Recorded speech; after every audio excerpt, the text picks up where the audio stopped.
Bonjour à tous, bienvenue à l'Historial de Péronne. Aujourd'hui, on va découvrir quelques trésors de ce musée consacré à la Première Guerre mondiale.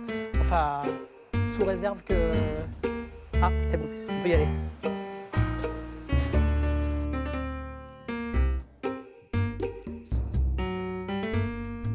J'imagine qu'il y a un certain entretien, il faut les restaurer régulièrement, ces objets? Alors, restaurer, oui, pas toujours, mais en tout cas, il faut en prendre soin, il faut les dépoussiérer, il faut les nettoyer, puisque vous voyez, ils sont exposés à l'air libre. Donc, on a une période de fermeture annuelle de 4 semaines minimum, et pendant une semaine environ, des restauratrices interviennent sur les textiles qui sont exposés dans les fosses du musée. Donc il y a tous les objets qu'on voit ici exposés dans le musée, puis j'imagine que vous avez aussi une partie en réserve. Oui, et fort heureusement d'ailleurs, puisque les pièces textiles ne sont exposées qu'une année. On a quasiment toutes les pièces textiles en double, ce qui permet de les changer d'une année sur l'autre, en fait. Et nous voici dans les réserves alors. Dans une des réserves de l'Historial, ce qu'on appelle, nous, la grande réserve ou encore la réserve objet. On comprend pourquoi, là, ici.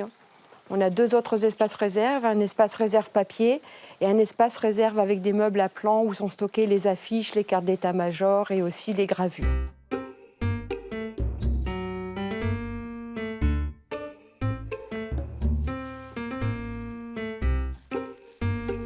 Alors cet objet, est-ce que vous avez déjà vu ça quelque part? Ben non, je crois pas. Alors ça, c'est un béret qui appartient à une unité très particulière de l'armée française qui existait avant la Première Guerre mondiale, qui a participé à la Première Guerre et qui existe toujours aujourd'hui. C'est le béret des chasseurs alpins. Et donc à leur création, les chasseurs portaient un képi, comme la quasi-totalité de l'armée française à l'époque, mais en 1888, on leur a fait adopter un béret très particulier, uniquement pour les chasseurs alpins. Donc c'est inspiré des bérets des bergers du Béarn, et c'est censé protéger le chasseur alpin littéralement de la tête aux pieds. Puisqu'en pleine journée, ils vont porter le béret sur la tête, et en pleine nuit, il est de taille quand même assez ample, tout simplement pour mettre les pieds à l'intérieur pour se réchauffer, pendant la période de sommeil, tout simplement.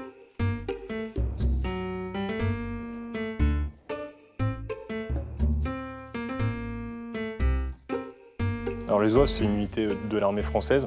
Ça a été créé en Algérie au milieu du 19e siècle. À la base, ce n'était composé que de soldats d'origine algérienne, de soldats berbères en particulier.